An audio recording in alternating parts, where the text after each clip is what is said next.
Assalamualaikum warahmatullahi wabarakatuh.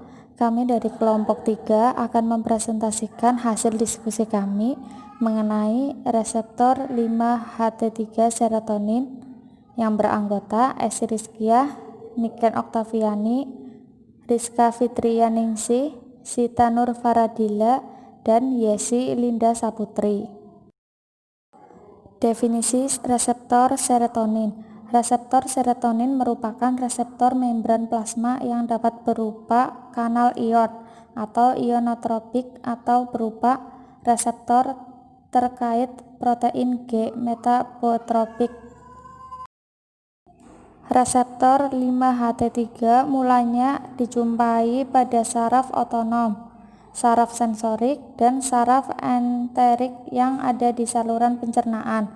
Selanjutnya, reseptor ini juga dijumpai di sistem saraf pusat, seperti spinal cord, cortex, hipokampus, dan di ujung saraf dan berperan mengatur pelepasan neurotransmitter termasuk 5-HT. Fungsi serotonin. Serotonin berfungsi sebagai pengatur tidur, selera makan, dan berperan dalam menghindarkan seseorang dari depresi. Selanjutnya, serotonin juga dapat berfungsi bagi organ-organ lain seperti saluran pencernaan, pembekuan darah, padatan tulang, dan mual. Serotonin juga mempunyai prekursor yaitu triptofan atau asam-asam amino triptofan. Jadi, asam amino triptofan yang ada di lingkungan sel kita itu nanti akan masuk ke dalam. Misalnya, sel saraf.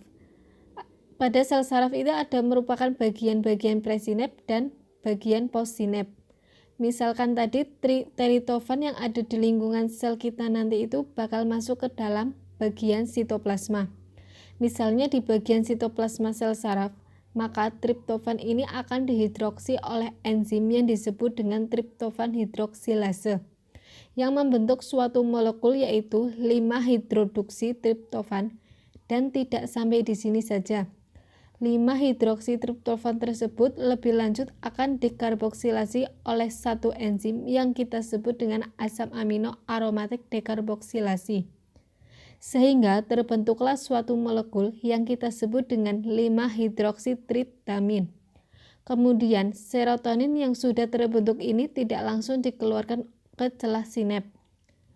Jadi pertama-tama dia akan masuk ke vesikelnya melalui vesikel monoamin transporter 2 atau FMAT2 yang bisa memfasilitasi serotonin ini masuk ke dalam vesikel.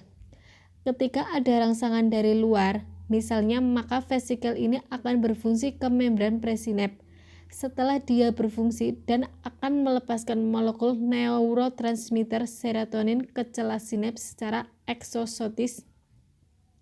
Jadi, setelah molekul neurotransmitter dilepaskan ke celah sinap, ada beberapa kemungkinan yang terjadi.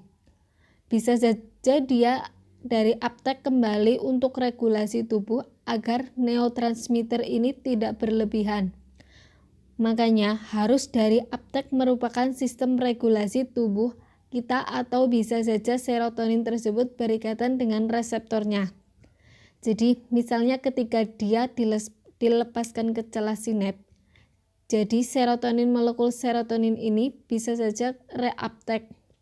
Jadi oleh protein transport yang ada di membran presinap, dia dari uptake kemudian dia akan dimetabolisme lebih lanjut oleh enzim yang kita sebut dengan monoamin oksidase. Sehingga terbentuklah yang disebut dengan 5-hidroksi indol asetat. Jadi ini merupakan produk dari metabolisme tadi yang telah dimetabolisme serotonin langsung dari uptake. Jadi kita punya satu obat itu yang misalkan obat-obat serotonin selektif inhibitor.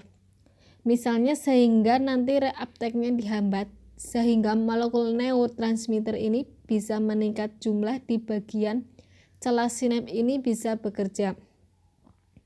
Kemudian neurotransmitter ini lebih lanjut bisa juga berikatan dengan reseptornya. Jadi reseptor serotonin ini diklasifikasikan menjadi 7 reseptor dari 5-HT1 sampai 5-HT7. Tetapi yang membedakan mereka ialah ada yang bersifat sebagai metabotropik dan ada yang bersifat sebagai aurotropik. Jadi, untuk reseptor 5-HT3, dia bersifat sebagai reseptor yang bersifat sebagai reseptor serotonin yang bersifat eutropik karena berhubungan langsung dengan kanal ion. Sedangkan reseptor 5-HT yang lain 5-HG1, 2, dan 7 dan sebagainya. Jadi, mereka ini merupakan suatu reseptor serotonin metabotropik karena kenapa? Karena mereka berhubungan dengan protein G. Tapi pada kesempatan kali ini kita hanya membahas mengenai reseptor serotonin 5-HT3, yaitu reseptor serotonin yang bersifat aurotropik.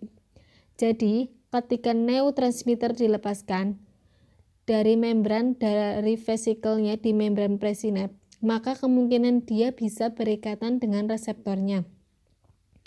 Jadi, ketika berikatan dengan reseptor 5-HT3, maka bisa menyebabkan terbentuknya kanal ion.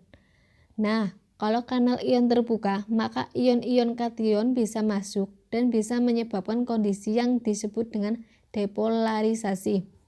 Kemudian ion-ion apa saja? Jadi, beberapa pustaka mengatakan ada yang mengatakan ion natrium, ada yang mengatakan natrium dan kalium, dan ada pula yang mengatakan bisa juga untuk ion natrium kalium maupun kalsium. Beberapa yang mengatakan tersebut berdasarkan di mana reseptor ini berada. Jadi, berada pustaka mengatakan ketika misalnya reseptor serotonin 5-HT3 ini dia berada di membran presinap, biasanya dia lebih permeabel untuk ion-ion kation seperti kalsium. Tapi ketika dia berada di postsinap, maka biasanya lebih permeabel untuk ion-ion seperti ion natrium maupun ion kalium. Pada intinya, ketika neurotransmitter serotonin ini berikatan dengan 5-HT3, maka dia bisa menyebabkan impuls.